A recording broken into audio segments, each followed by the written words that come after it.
দুঃখিত। প্রিয় উপস্থিতি, প্রিয় মাতৃভূমি বাংলাদেশ দীর্ঘ রক্তক্ষয়ী সংগ্রামের মধ্য দিয়ে 1971 সালের 5ই আগস্ট পুনরায় আবার স্বাধীনতা লাভ করেন এবং স্বৈরাচারী শেখ হাসিনা এবং তার দলবলের কবল থেকে পুনরায় আবার বাংলার মানুষ মুক্তি লাভ করে এবং শহীদের রক্তে কেনা সেই লাল সবুজের পতাকা পুনরায় আবার তারা ফিরে পান।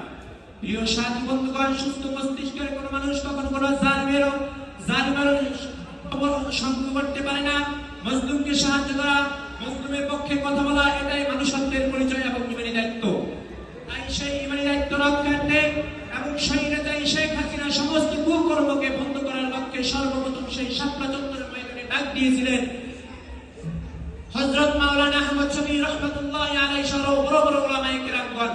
তাদের ডাকে সাড়া দিয়ে গোটা বাংলার প্রত্যন্ত অঞ্চল থেকে ছুটে এসেছিল সেই বাংলার ছাত্র জনতা এবং কওমি উলামায়ে কেরামগণ। শুধু তাই নয়, বরং এই বাংলার সূর্য সন্তান শাইখুল হাদিস ইবনে শাইখুল হাদিস আল্লামা মাওলানার আল্লাহু আকবারের ধ্বনিতে সেই শাপলা চত্বর প্রকম্পিত হচ্ছিল এবং বাতিল শক্তি থরথর করে কাঁপতেছিল। এর সাথী বন্ধুগণ, পরিতাপের বিষয় হলো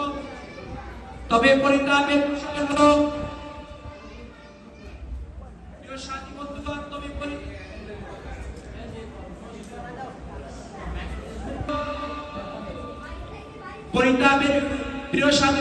তবে পরিতাপের বিষয় হলো এই বাংলার জমিনে এই আল্লাহ তাআলার জমিনে রাত দিন 24 ঘন্টা তারা আন্দোলন করা সত্ত্বেও তারা সেদিন তাদের অধিকার লাভ করতে পারেনি, বরং তাদেরকে সহ্য করতে হয়েছিল জুলুম, নির্যাতন, নিপীড়ন, অত্যাচার।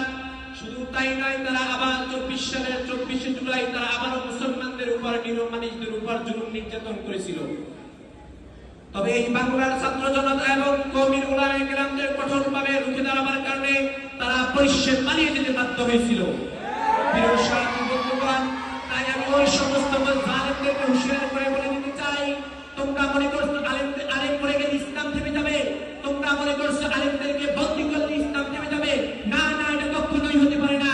কারণ এই আসমান আল্লাহর, এই জমিন আল্লাহর, এই জমিনে আল্লাহ তাআলার দিন ব্যতীত অন্য কোনো দিন এই জমিনে বরদাস্ত করা হবে না ইনশাআল্লাহ।